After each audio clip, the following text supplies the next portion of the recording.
สบายดีพี่น้องประสบสุขคนสบายดีสิ่งสารเด้อเหมือนกันนะเพื่อนน้องโอไปเลยพี่น้องเนาะแดดอะไรเราแดดช่วงเที่ยงได้เลยนะเขามาเห็ดอะไรหรอกสั่งกันว่าแดดนะพี่น้องมันแดด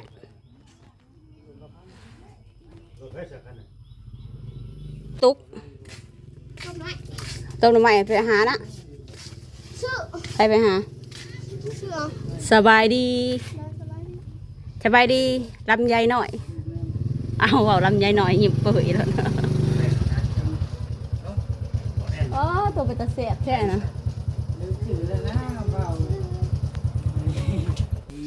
เจอสบายดีวันใส่ทางนี้ทีมงานเบาเตียงประจักษ์อีกวันเด็กหน่อยไปดุแม่ละปะรุ่นใช่โอ้กระเดียวว่าจะเอาเงินมาให้เถอะเป็นซองบักใหญ่นะห่านปิวลงมาแล้วฮะหู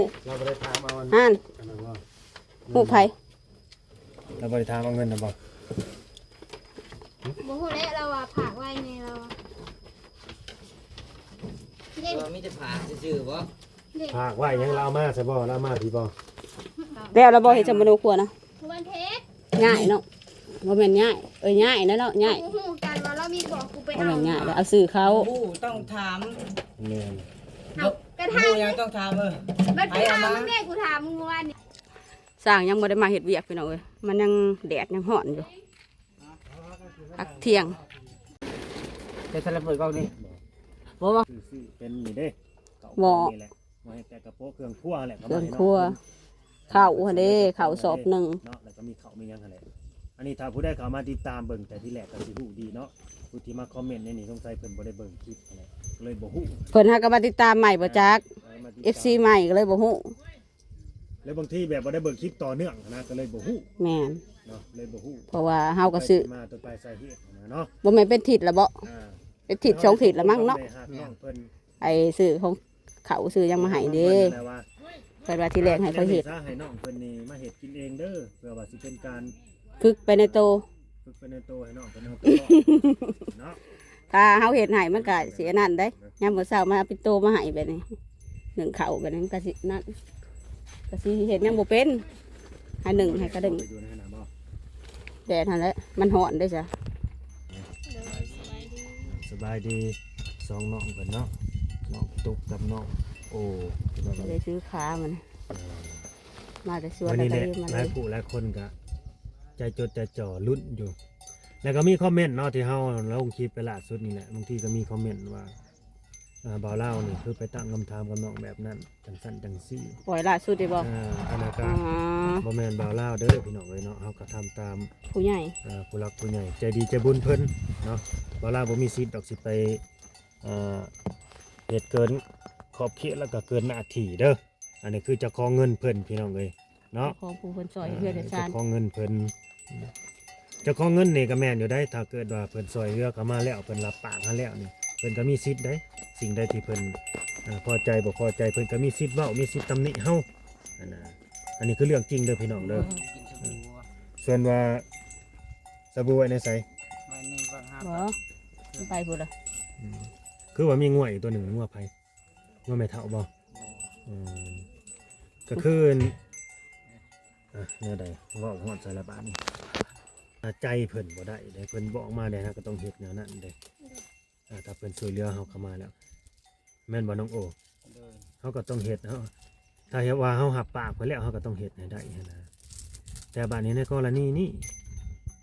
คือผู้รักผู้ใหญ่ใจดีใจบุญนี่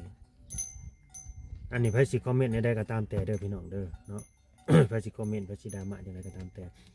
คือผู้ใหญ่ใจดีใจบุญเพิ่นนี่เพิ่นบัดสิว่าได้บ่สบายใจแล้วเพิ่นก็เสียใจเพิ่นว่าตอนนี้เพิ่นเสียใจกับน้องโอนี่ที่สุดเลยตอนนี้และน้องโอนี่เฮ็ดแบบว่าผิดหวังหรือว่าผิดใจเพิ่นนะบ่ได้สมดังที่เพิ่นวางไว้แล้วก็สมที่ว่าน้องโอนี่แบบว่ารับปากเพิ่นนะเนาะรับปากแล้วก็เฮ็ดบ่ได้แบบนี้เพิ่นก็เลยแบบเสียใจเพิ่นน่ะบ่ได้รับได้นอนทั้งคืนเลยมานั่งคิดอยู่คิดหลายบ่คิดหลายเสียใจ แล้วก็มาเห็นนั่นที่ ที่ว่าเรื่องของไอ้น้องเขาแบบอันนี้มันก็เป็นเรื่องปกติเรื่องธรรมดาก็จริงอยู่พี่น้องเอ้ยเนาะพี่น้องนี่มันก็ต้องพึ่งพาอาศัยซึ่งกันและกันนั่นแหละแต่ว่าคนที่สิพึ่งพาอาศัยกันนี่บัดลำพังตัวเจ้าของก็สิเอาตัวบ่รอดแบบนี้นะแล้วก็น้องตุ๊กอีกเรื่องหนึ่งเด้ออันนี้น้องตุ๊กนี่ก็ที่เพิ่นเห็นว่ามาเอานั่นนู่นนี่นั่นน้ำอ้ายหรือว่าอ้ายเอาให้แบบยังมากินนำกันมาใส่นำกันอย่างแบบนี้นะเพิ่นก็บ่ยังให้เฮ็ดแนวนั้นบ่อยากเป็นแนวนั้นนะคือในกรณีถ้าเกิดว่าผู้หลักผู้ใหญ่เพิ่นซื้อของอยู่ของกินหรือว่าของใช้เข้ามาให้น้องโอนี่ก็อยากให้น้องโอนี่ดูแล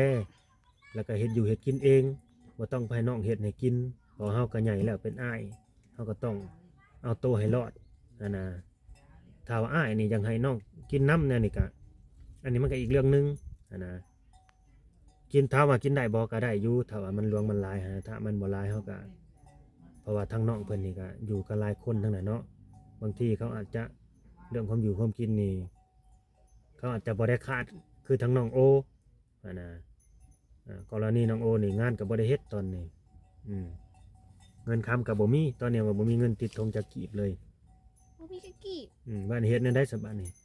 น้องตุ๊กได้แล้วก็แบ่งให้อ้ายอยู่บ่ เพิ่นไปยืมเฮาแสนหาบ่วัน ไปยืม150,000อ้าว ยืมไปเฮ็ดหยังน้องโอ เด้จ้างมีคนจ้างตักดินนี้ยังบ่ได้จ้างเพิ่น โอ้สิจ้างหันหมูตักดินบ่ ยืมได้อีกบ่ ได้เอาให้เราเมื่อวานนี่ สิจ้างหมู่อีกบ่ให้จ้างได้ให้ตักเองได้ให้เฮ็ดเองได้สิไปจ้างผู้ใดงานก็งานเฮา ที่มา เฮ็ด เมื่อ เอง วาน ได้ นี่บ่จักแม่นบ่น้องโอคนที่มาเมื่อวานนี่บ่เอามาหาจับเมื่อวานนี่อันนี้ มันได้เฮ็ดแต่ว่าฟ้ามันเฮ็ดนะแบบมันย่างมาหามันบ่หลวงบ่หลายอันนี้นะเฮาก็เฮ็ดเองเฮาค่อยเฮ็ดไปเงินก็บ่มียังสิไปยืมมันไปยืมเงินนอกมาจ้างหมู่ตักดินนี่ป๊าดเด้อ ถ้าขอบ่เล่าว่าจะ บ่ได้ฟังคำนี้ละกันจักแนวสิเว้าเลยสุดยอด ดี เลย ดีแต่บ่ยืมบ่เล่าอีกเนาะ สุดยอดเลยบาด ฮะ บ่อยู่แล้ว บ่ลาวก็จะไปเฮ็ดเวียกนำหั่นแหละต่อไปก็ดี เฮ็ดอีหยัง เก็บหางไม้หั่นแหละ ยังบ่ได้พาเอาปานนั้นอีปลาย มันแล้ว ก่อ เฮ้ยเนาะ มันแล้ว เดือน11ผู้เขาปลูก บ้านนี้น้องตุ๊กนี่ได้มาซอยหยังแน่ซอยอ้ายเจ้านี่แต่ละมื้อซอยอ้ายเจ้าเฮ็ดหยังแน่ ล้างถ้วย โดยอีแลอีหยังอีก ล้างถ้วยกระดังไผ่แล้วก็มาเข้าให้เพิ่น มาเข้าให้อีกนั่นเด้ เงินก็ให้ยืมอีกบ่ เงินก็ให้ยืมอีก โย่อยยืมในเงินน่ะเอาอย่างว่าทางใดก็ยืมในเงินน่ะ คือฮู้ว่าน้องมีเงินสิไปยืมเงินน้อง เอาอ้างเด้ บาทนี่อันนี้บ่แม่นว่าบ่าวลาวสิมากดดันซุมเจ้าเด้อบ่แม่นสิมาบีบซุมเจ้า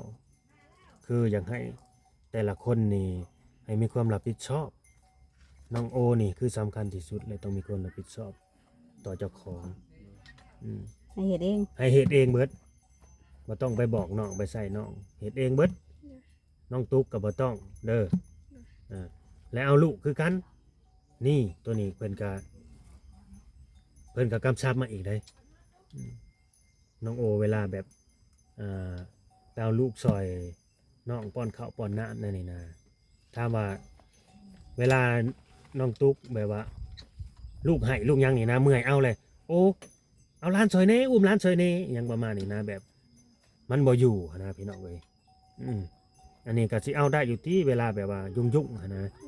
เนาะเวลายุ่งๆแบบว่าน้อง นั่นก็นั่นก็ซอยกัน กับสิซอยกันอยู่ตัวนี้แต่กับโบแมนสิซอยตลอดได้เนาะกับซอยเวลาเฮายุ่งๆนะแบบมีเวียกหรือพี่สังแบบเฮาบ่ว่างแน่นี่ก็เพราะว่ามันใกล้กันนะพี่น้องเอ้ยตัวเลยนี่ใกล้ๆกันแม่นบ้านนี้นักไปกว่าเด้อน้องตุ๊กยังอีกแล้วน้องตุ๊กยังมีนักกว่าดีอีกเนาะยังมีนักอยู่ ยังมีนักกว่าหั่น ว่าบ่ให้น้องตุ๊กนี่มายุ่งแล้วเพิ่นเว้าในนี่เด้ผู้ใหญ่ใจบุญคนนี้ได้น้องโอว่าบ่ให้น้องตุ๊กนี่มายุ่งกับน้องโอแล้วแต่มายุ่งกับทุกสิ่งทุกอย่างนั่นแหละที่อยู่ในนี้เพิ่นว่านะสิเป็นข้าวน้ำซ้ำปลายังก็ตามแต่ให้นั่งนึ่งเองแช่เองถ้วยก็ล้างเอ ถ้วย ง ก็ล้างเอง หมอ เมื่อเฮ็ดแต่กระโปรงก็คัดเองกดดันบ่น้องโอ ก็บ่ได้กดดัน บ่ได้กดดันแล้วสิเฮ็ดได้บ่ในกรณีนี้ ได้ เฮ็ดได้แล้วก็ต้องเฮ็ด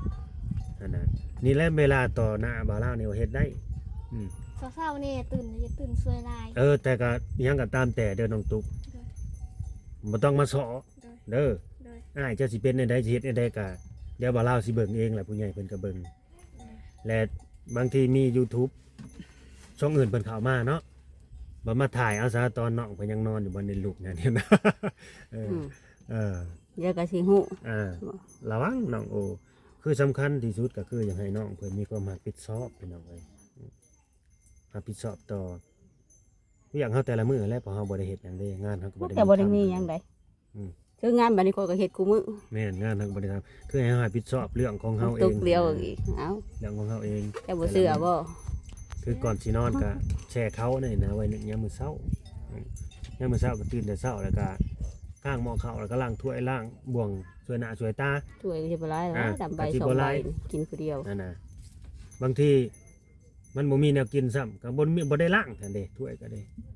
เฮากินง่า กันบ่ ยๆ อย่าง เด้ นั้นก็กินแล้วแล้วก็ล้างโลดล้างหัวไปเลยได้มันบ่หลายเด้ แม่นแล้วก็เนี่ยได้อีก มันจังบ่มีหมูมีม้ามาเลียถ้วยเลียบ่วงเด้ แต่ว่าถ้าน้องโอเฮ็ดได้ตัวนี้น่ะ ดี มันดีเป็นผลดีกับน้องแหละเรื่องเงินเรื่องคำนี่ก็บ่ยากกับผู้รักผู้ใหญ่เพิ่นเฮ็ดเนาะครับ ดี บ่มีเงิน ดี นี่ ก็ต้องดีกับเจ้าของหั่นแหละ เพิ่นก็น่าสิแบบว่าฝากแมวใช้แบบนี้นะค่าใช้จ่ายแต่ละวันหั้นนะขนาดแบบว่ามันพริกมันนัวเบิดแล้วบ่ผงชักผ้าเบิดแล้วบ่ยาซาหัวเบิดแล้วบ่นั่นนี่แค่บอกซื่อๆว่าเบิดแล้วเด้อน้ำยาล้างจานบ่าวลาวก็ซื้อก็มาให้เลยนั่นนี่ซื้อก็บ่แม่นเงินบ่าวลาวได้เงินผู้ใหญ่เพิ่นนั่นแหละผู้ที่ว่าเพิ่นเบิ่งอยู่ตอนนี้แหละเพิ่นเบิ่งอยู่ตอนนี้แหละที่เพิ่นซอยเฮ็ดเฮือนนี่แหละที่ซอยเฮ็ดเฮือนให้แล้วนี่แหละเพิ่นว่าอยากให้น้องนี่มีความแบบว่าแนวใด รับผิดชอบ รับผิดชอบแล้วก็ให้ภูมิใจแน่แบบให้ภูมิใจแล้วก็ดีใจแน่เวลาแบบเห็นว่าสิได้เฮือนได้ซ่านแบบนี้หั้นนะน้องตุ๊กบ่ได้ให้บ่าวลาวติลองให้เบิ่งดูฮะให้บ่ให้กินบักม่วงเด้ ให้กินบักม่วงใหญ่ได้ให้กันหน่อยนึง นี่บ่ แต่ว่า มันหล่นถิ่มหน่วยหนึ่งมันหักเน่าแล้วเด้ ก็คือบ่าวลาวว่าหั่นแหละเนาะน้องตุ๊กก็อยู่ในส่วนของน้องไปนะเด้อ โดย บ้านนี้นะอันนี้บ่ได้บังคับซุมเจ้าบ่ได้จับซุมเจ้าแยกออกจากกันเด้ โดย คืออยากให้อ้ายของเจ้านี่ให้มีความรับผิดชอบ โดย อยากให้เฮ็ดเอง เฮ็ดเองและน้องคือกันนี่คือบางทีนี่น้องโอว่าซื้อน้ำมื้อละ40,000แม่นบ่ซื้อน้ำก้อนแล้วก็น้ำอันลอกอันลมน้ำมาไว้ให้สร้างกินนะพี่น้องเอ้ยเพิ่นว่าเอาหั่นนะมื้อละ40,000 มื้อละ50 มื้อละ50ผู้บ้านเนี่ย น้ำ2ขวดน้ำแข็ง10,000 แม่นกวดละ20,000แหละเนาะหนักว่าเนาะก็ที่บ่าวลาวเว้าไปทั้งเบิดทั้งมวลนี่ก็เพื่อความสบายใจของผู้ใหญ่ใจดีใจบุญเพิ่นพี่น้องเอ้ยเนาะผู้ใหญ่ใจดีใจบุญเพิ่นเด้ออันนี้เฮาก็เฮ็ดตามหน้าที่ของเฮาหั่นแหละพี่น้องเอ้ยเนาะเพิ่นสั่งแนวใดเฮาก็มาเฮ็ดให้เพิ่นสบายใจนะบ่แม่นมันสิเนื้อกว่าบ่ากว่าแห้งเฮาอะนะมันบ่แม่นเรื่องข้อขาดบาดตายเรื่องแบบนี้นะครับคือแบบทุกคนต้องเฮ็ดได้นะ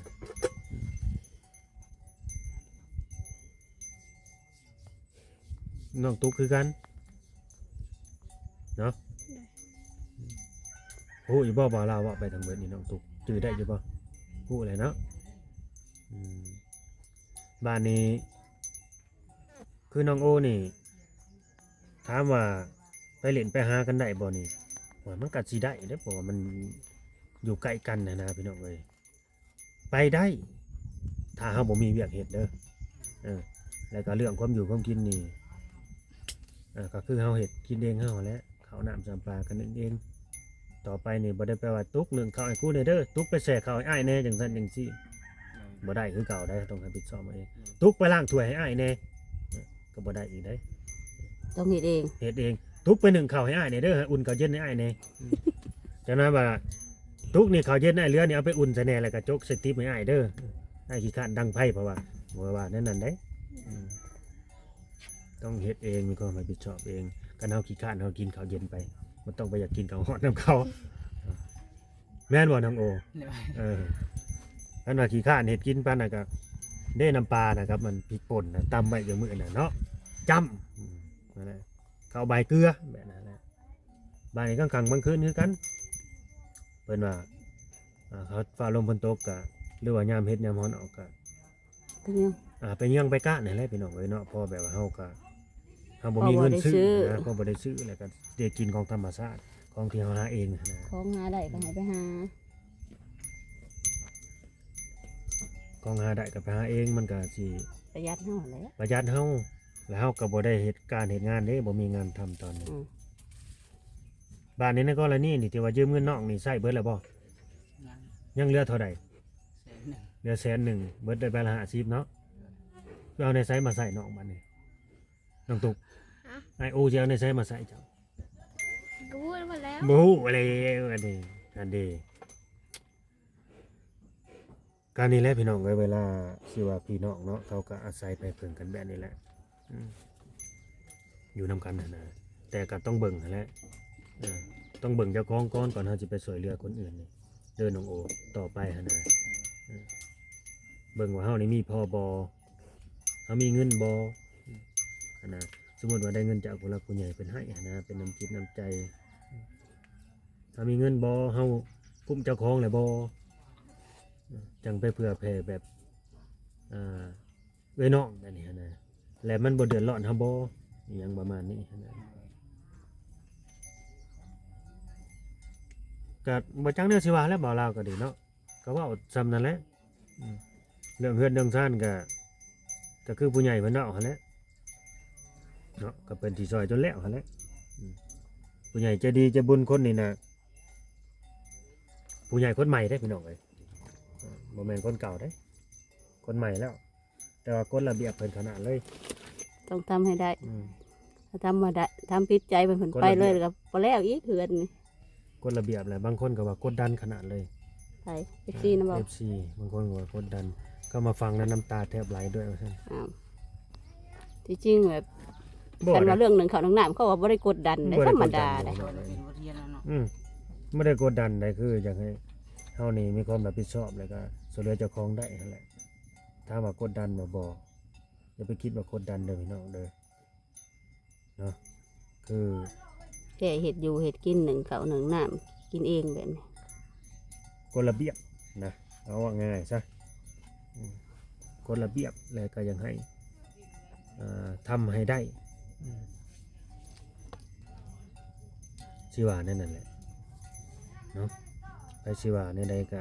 สิว่ากดดันกันแหละแต่ FC สิคิดอันนี้ก็ดีมันก็เป็นผลดีกับน้องเลยแหละบ่แม่นสิถ้าสิไปเว้าไปแนะนำในสิ่งที่บ่ดีในทางที่มันผิดนะอันนี้ก็เป็นสิ่งที่ดีกับจุดประสงค์ของผู้หลักผู้ใหญ่เพิ่นคือกันคือทุกคนแหละที่เขามาถ่ายพวกน้องนะเพิ่นเบิ่งเบิดได้ไปเป็นแนวใดน้องโอเป็นแนวใดน้องตุ๊กเป็นจังใดน้องโอไปอยู่ไสน้องตุ๊กอยู่ไสนั่น คือ น่ะ เจ้าเห็ดหยัง ซุมเจ้าเฮ็ดหยังเพิ่นเห็นเบิดเพิ่นเบิ่งเบิด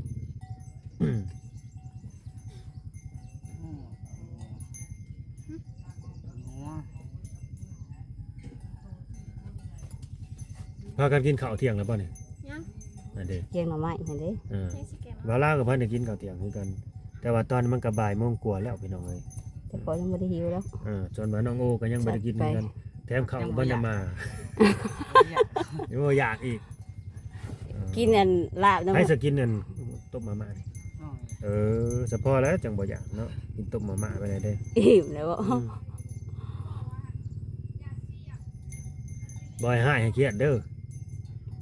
ไม่ให้เครียดแล้วก็พากันไปปฏิบัติได้บัดนี้ปฏิบัติค คือกันแบบนี่แหละนี่คือสมมุติว่าตอนนี้นี่น้องสิแกงหน่อไม้นี่เด้นี่คือว่าแล้วไอ้ทั้งน้องโอนี่บัดบ่ค่อยมักอันใดแกงหน่อไม้มักกินสุกกินนั่นน่ะไปจังซั่น จาก FC แล้วให้ว่าให้คอยอันซุปน้ำใหม่มาฝากน้องโอเนี่ยว่าซั่น อืม บ่ได้ออกไปข้างนอกบ่ได้ไปหา บ่ยังให้สุกกับน้องโอแล้วไปหามาไว้ให้หน่อไม้กันนี่เช้านี้แล้วไปหาใส่แล้วคือได้แท้ โอ้บ้านหนองพุงหนองพัง อ๋อขี่รถจักรไปปะ เฮาบ่ค่อยมีเวลาไปหาหน่อหมองหน่อไม้ ไปหาหน่อไม้ อันต้องซื้อผัดแท้ที่ตลาดที่โน่นน่ะบ่มีเนาะ บ่มีหน่อไม้เผา บ่มีนอกจากเฮาไปเมืองชนเฮาซื้อมา น้ำไม้วงน้ำไม้แบบไม่สดนี่ เอาไปหามาข่อยสิต้ม ได้บ่ ได้ต้มแล้วก็เกาะแล้วก็สุก อืม ไปหามาสิสุกมาให้กิน มันก็สิแซ่บกว่ากันแน่แล้วว่าเนาะ ไปใช่ไหม สิสุกมาให้กินเลยได้ น้องตุ๊กก็เฮ็ดเป็นบ่สุกหน่อไม้อันเด้เป็นเบิดน้องตุ๊กนะ เป็นแหล้วเนาะ เป็นถือว่าเอาตัวรอดนะน้องตุ๊กนี่ว่าเรื่องแบบว่าง านบ้าน งานบ้านงานเฮือนนี่ มันมือเอาซื้อได้มันอีกอะ งาน เฮ็ดหยังอ่ะน่ะงานบ้านนี่บ่แต่เช้ามานี่เฮ็ดหยังนี่แหละ ตอนเช้าหนึ่งเข่าแล้วก็ปัดเดินแล้วก็ปัดเฮือแล้วก็จุดขี้เหงื่อ อ๋อ ล้างถ้วยเฮ็ดกินบ่ อันนี้คือสิเป็นแบบ ย่างกันหน่อยสิล่างถ้วย กิจวัตรประจำวันของน้องแล้วหน้าที่แต่ละมื้อเนาะ โหงานแล้ว คือเป็น มาตื่นมาต้องเฮ็ดหยัง แม่นเอื้อยกับมันพี่อ้ายนี่มอบหมายให้แล้ว ต่างจากน้องโอได้คืออันนี้ นี่แหละมอบหมายให้ ซอย สิ เหลือ เฮ็ด เจ้าของเองอันนี้ นี่แหละก็มอบให้แล้ว คื นี่ มอบอะไรเนาะ มอบให้แล้วต้องเฮ็ดให้ได้บาดนี้ มอบให้หนึ่งเอง กันแน่ว่าอ้ายใส่ให้เฮ็ดนั่นเฮ็ดนี่แหละบ่ต้องเฮ็ดเด้อบัดนี้เด้อเฮ็ดเองโลดว่าสิเอาตัวให้รอดในใหญ่พอแห้งเลยว่าสิ เป็นอ้ายแล้วบ่ เป็นอ้ายพอแห้งเลย บ่แม่นน้อง เป็นอ้ายแม่นอยู่เป็นผู้ใหญ่บ่สิอยากใส่แต่ผู้น้อยเนาะมันบ่แม่นแนวเด้อเฮ้ยต้องหัดแบบว่าเอาตัวเองให้รอดก่อนให้มันกุมเจ้าของ เฮ็ดซี่ก็อย่าเพิ่งมีแฟนเลยว่าซั่นเอาตัวเองให้รอดก่อน นะจะเพิ่งมีแฟนเลยเพราะว่า หาเงินก็ยังบ่ได้จะเอายังมาเลี้ยงเขา มีแฟนนะมีแฟนได้แต่อย่ามีเมียเด้คำว่าแฟนในบ้านเฮานี่คือผู้บ่าวผู้สาวเด้อพี่น้องเอ้ย แม่ กันว่าลูกเมียคือต้องอยู่กินนำกันโลดได้ตบแต่งกัน ต้องให้กุ้งเขาอีก แฟนน่ะมีได้คุยกันลมกันแบบผู้บ่าวผู้สาวธรรมดานี่นะแนวนั้นบ้านเฮา แฟนทางไทยอยู่นํกันได้ แฟนคือทางไทยบ่อยู่นำกัน ไปกันบ่ได้อยู่กันบ่รอดแล้วก็เลิก เลิก เล่นออกมาแล้ว ไปมาตามนั่นแหละเนาะก็สิได้จบคลิปไว้ซำนี้ เฮา เด้ ยัง อ สิเข้าเมืองอยู่เด้